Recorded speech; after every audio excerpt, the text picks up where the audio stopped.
Yung experience ko nung talent portion ni Dayan, sobrang saya ko kasi I saw Dayan while nag-grow siya. She was with me, 17 years old pa lang siya together with my daughter. So, ngayon nakikita ko yung yung pagbibuild niya ng rapport, yung self-confidence niya, paano na hubog yung self-esteem niya sa talent niya, yung gumalaw siya bilang swan sa ballet niya, and then yung sumayaw talaga siya, as in nilamon niya yung stage, so I like it. So, siya talaga isang total performer and very talented talaga. Like, nakuha niya yung isang Jennie ng Blackpink. So, yun lang. And I'm so happy kasi nabigyan siya ng pagkakataon dito sa Katambayan at saka sa Patimpalak na to. And malaking tulong to para mag-grow siya, and then mas pa yung pag-aanuhan niya na beauty pageant. Malay mo, soon, Binibining Pilipinas na ang susunod. Sobrang proud ako kay Dayan kasi sa ipinakita niya, yung total package for me, pre-pageant pa lang to.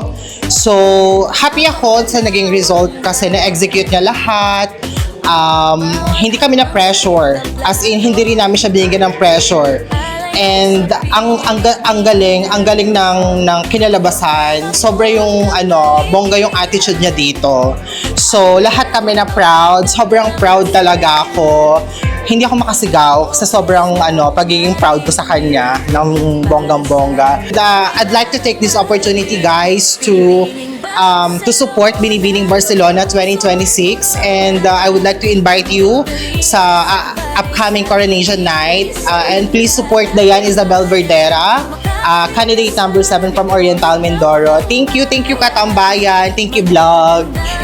Bali, sa nangyari pong events, ito po ang naging resulta. Wala akong boses, nakasisigaw.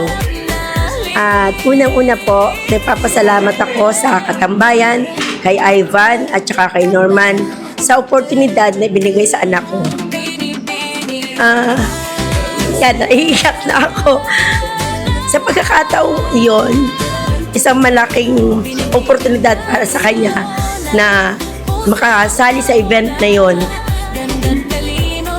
At sobrang saya ko na sabi nga nila is speechless. Sa talent na yon, nakita ko rin siya na hindi ko sukat akalain na magagawa niya yon. Sa ballet na sorpresa ako na wala siyang practice, na hindi naman talaga niya talent yung ballet.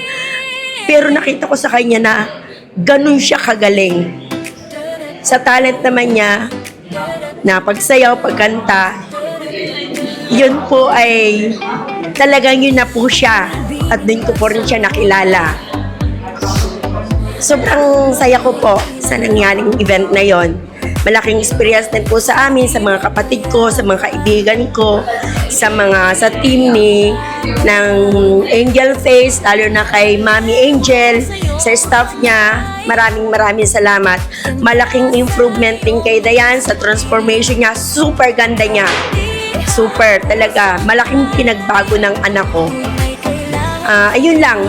Yun lang po. At nagpapasalamat po ako sa inyo. At sa ngayon pong June 6, suportahan niyo po ulit. Humihilang ako sa inyo na muli, suporta po ninyo kay Dayan Isabel Perfeccio Verdera, number 7 po siya.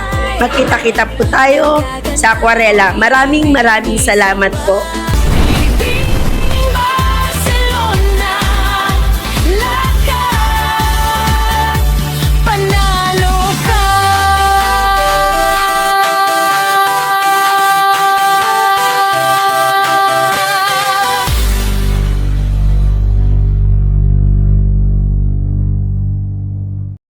Sa puso ng Europa, isang bagong alamat ang isisilang.